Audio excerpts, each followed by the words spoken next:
Hello, my lovelies, and I hope you're having a lovely day and a lovely week. And I'm back. I just recorded another video, but I wanted to record one that was a little bit more upbeat than the last video, which was about narcissistic decompensation. So, a spoonful of sugar helps the medicine go down. How about that? Let's talk about things we can do for ourselves to heal from narcissistic abuse. Okay? How about that? That sounds like a better subject to me. There are different things that we can do to heal, just to heal in the moment, right? We can do things like meditation. I try to meditate. It's not easy to meditate. If you've tried it, it's hard because your mind doesn't slow down for you. And mind talks and talks and talks. I have anxiety issues. I go to therapy. I've been going to therapy for many years for anxiety. So my mind is like blah blah blah blah blah while I'm trying to quiet down. So things like meditation, yoga, those things, absolutely try them if they work for you. EMDR, that's a type of therapy where they move their hands in front of your face in a certain way with your eyes. Your eyes follow, and then they ask you questions, and it releases the trauma. Okay, so there's different methods, different things. You can talk to your therapist about it to heal. But this is the most important thing. And every single video I have made, I have said this in, because it's the one truth about dealing with any narcissist. This isn't just about mothers, fathers, family. It includes wives, husbands, bosses. Distance is the only thing that will heal you. One more time. Distance is the only thing that will heal you. And by distance, I mean no contact in every way. So here's the no contact video.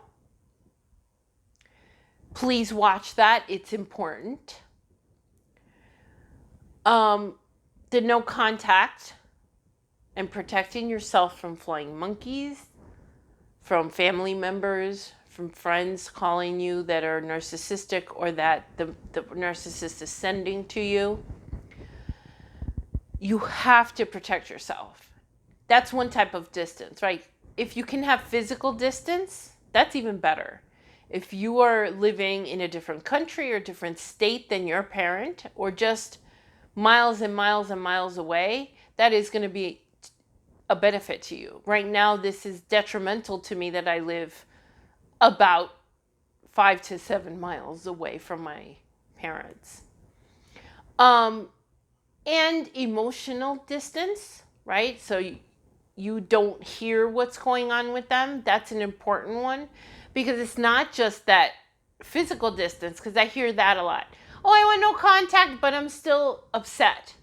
I'm still having issues. Yeah, because you're listening to everybody who's talking to you about them.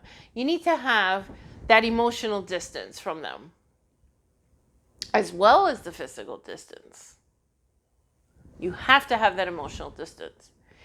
And I'm going to give you the analogy that has been used with me and that I've used with you before. If you cut your finger, you cut your hand, you don't keep putting your finger in the wound, right? Because if you do, what happens? You keep opening the wound, it will never heal. And being in contact and hearing the things that the narcissist is saying about you is what's keeping your wound from healing. Okay, that was a good question actually posed to me on Instagram about how long does it take to heal? Now, do I have a specific time and date? Absolutely not. But you can start counting from the day that you go no contact, from the day that you separate yourself. You cannot heal with the person who's hurting you in your life. You just can't. Okay? So let's move on. We know what to do to start to heal. If you cannot accept that, then you know that you're not going to heal.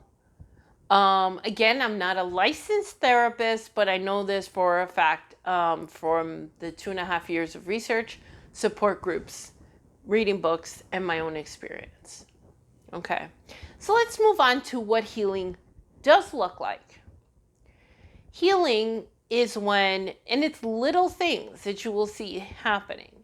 So you've got no contact, you've done it the right way. You don't hear anything about them. You're not talking to them. Everything is peaceful. I will say that healing can even feel like boredom. Okay? Boredom sounds like a negative word. But if you're at home after work on a weekend and you're bored, nothing bad is happening to you. Nothing bad is going through your mind because you're bored. That means you can watch a movie and focus on it because there's nothing else taking up that space in your mind. So it can feel like boredom. It can feel like just complete peace. But really, what you want to see in the healing process is that you begin to see, hear in your own head, not as a hallucination, but your own thoughts, your own opinions and thoughts. And what do I think of this? And what do I think of that? And this is the kind of person that I really am compared to my narcissistic parent, right? Because your narcissistic parent, you were born into that situation. You couldn't get out of it. And they told you what to think. They told you what to do all the time, right? They told you how to think, how to vote. This is a big one. I'm going to use that as an example because my daughter is registered to vote. And I was told by someone who is not my mother that I needed to be careful because the school system was, brainwashing the kids into thinking a certain way, and that I had to tell her, my daughter, to think a certain way and vote a certain way. And I told the person, well, my daughter thinks moderately. She's not an extremist, and I can't tell her how to vote. Those are the things that that you're healing, right? When you start to see in yourself, if you're a parent to your child, you're doing the opposite of what was done to you. It's that simple. I was raised Catholic, was baptized, I did communion, and I did all that. And to be honest, none of that was a bad thing. But it was forced on me. I never had a choice to choose if I was going to be Catholic or a Buddhist or Muslim or anything else. I had to be Catholic. I had no choice. My daughter was not forced. I baptized her because I was still in a place there when she was born where I was still being controlled, pretty much. But she didn't do communion. When my mom would bring that up to me, I'd be like, sure, I'm gonna set her up for the catechism classes. Those Catholics out there know what I'm talking about. There's classes that are done before you take the first communion. I said, sure, I'll set her up for the catechism classes. And then what happened? I did what I wanted. I did not force my daughter to do communion. So you start to see your own thoughts, your own opinions on things. My mother always, and I talk about my experience because that's what I can draw from, right? You draw from your own experience. But my mom always had a very strong opinion on abortion, which now makes me think, because she has had this mental break, that maybe she had an abortion when she was young. I don't know this for a fact, but it's something that has crossed my mind. She is very strict. Abortions are wrong, wrong, wrong, wrong, wrong. And I always thought the same way until a couple of years ago. Funny enough, 2.5 years ago was when I went no contact. And I started to think about what abortion means, what making abortion illegal means, right? And I'm not saying this to polarize you guys. This is not about that. It doesn't matter what I think about abortion. If I'm pro or pro-choice, I'm in the middle somewhere. But I'm not anti-abortion, which is what her extreme was. I'm not that, because there are situations where it's appropriate to do it. Okay, if the mother's health is at risk, you have to have an abortion. And there's other ramifications to making it illegal as well. But again, this is not my opinion show. It's just showing you that I have my own opinion on something that was very deeply ingrained in me. She constantly reminded me that she signed against abortion in the church, which, funny enough, I used to go to church and I never saw that paper where you could sign against abortion. I don't know if that's even the truth or not. But that's what healing looks like. Healing does not look like a fluffy pink cloud, and that may be a trademarked expression from someone who's helped me a whole lot with my anxiety. But our lives are not like that. Our lives are complicated. We have issues outside of this narcissistic situation that happened that we have to deal with. Our lives are complicated. But healing looks like dealing with those issues with grace.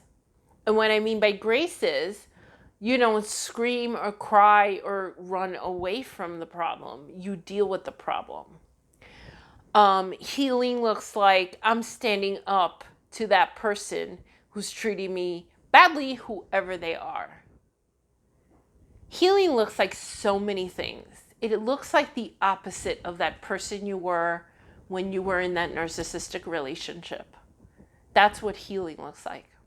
Okay? It doesn't look like, oh, my life is perfect now. That's not what your aim is. Your aim is to be yourself, to have dreams, real dreams that are yours, to go after those dreams, to know what's good for you and your family. That's healing. That's what it looks like. And I hope that you're healing. I hope that those of you that are watching this are healing. All right? I love you guys so much. I don't know how else to express that. I am not gaining anything from views on YouTube right now. I don't even know. The only purpose for me is to help anyone who may be in my situation, because it has been such a difficult road, because I'm not made of stone. This has been extremely hard, but it has also shown me how strong I am in the end, and that I can say, no, you will not continue to do this to me. Something I never thought was possible. So I love you guys, and I hope you continue to watch and to learn if you are with a narcissist, any kind of narcissist. I'm sure you'll hear something that will make sense to you. So I send you my love, and I send you my wish for healing for every single one of you. Until next time.